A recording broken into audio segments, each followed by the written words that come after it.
ग्राम छिंदिया में श्रीमद् भागवत कथा, रुक्मणी विवाह प्रसंग पर झूम उठे श्रद्धालु, भक्ति और उल्लास का संगम। श्री श्री सार्वजनिक श्रीमद् भागवत कथा से छिंदिया में गूंज उठा राधे राधे। ग्राम छिंदिया में श्रीमद् भागवत कथा श्रद्धा और भक्ति से सरोबार हुआ क्षेत्र।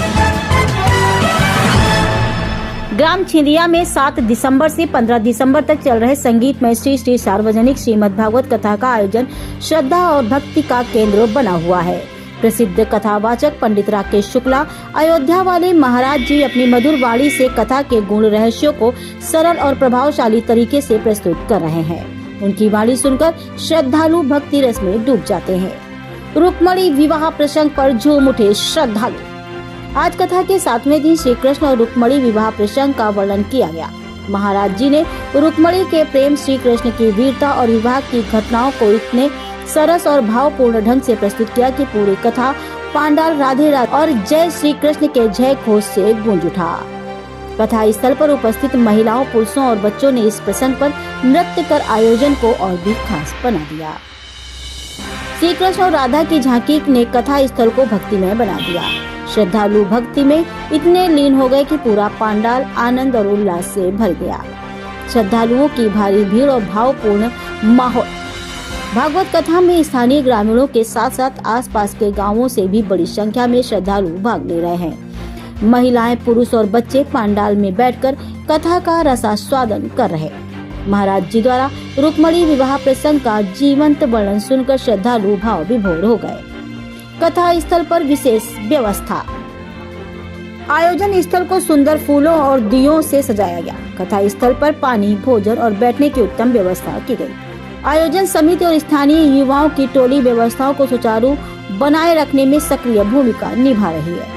कथा के विशेष आकर्षण। रुक्मणी विवाह प्रसंग। इस प्रसंग ने भक्तों को गहरे आध्यात्मिक अनुभव से सराबोर कर दिया। संगीतमय प्रस्तुति, कथा के दौरान भजनों और श्लोकों का प्रभावी गायन श्रद्धालुओं को और अधिक भक्ति रस में डुबो रहा है। श्री कृष्ण की लीलाओं का जीवंत चित्र। कथा में झांकियों के माध्यम से श्री कृष्ण की बाल लीलाओं और विवाह प्रसंग का चित्रण किया गया। ग्राम छिंदिया का यही आयोजन श्रद्धा, भक्ति और आध्यात्मिकता का प्रतीक बन गया। इस कथा ने न केवल ग्रामवासियों के दिलों को छुआ बल्कि आसपास के क्षेत्रों में भी आध्यात्मिक चेतना का प्रसार किया है। छत्तीसगढ़ के छिंदिया से चंद्रिका कुशवाहा की ये खास रिपोर्ट। अपने दरबारी मंत्री जनों के बीच में कहने लगा कि भैया ये तो हमको बहुत पहले से ही शंका हो रही थी कि मेरा शत्रु, मेरा काल नंद के घर में ही है।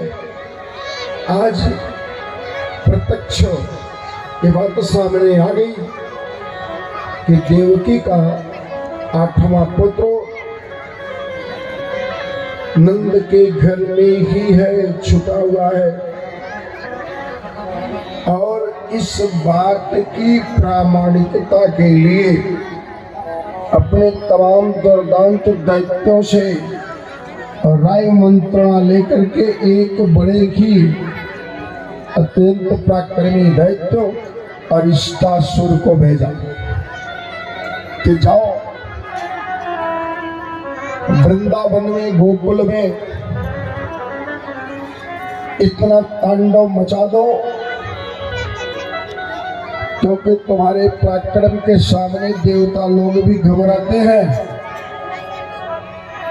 और यदि वो बालक कृष्ण जिसका नाम, बलराम जिसका नाम है, वो सामने मिले तो उसको मृत्यु के गाल में सुला दो। देश प्रदेश की खबरों को देखने के लिए अमर न्यूज चैनल को लाइक, सब्सक्राइब और बेल आइकन दबाना ना भूलें।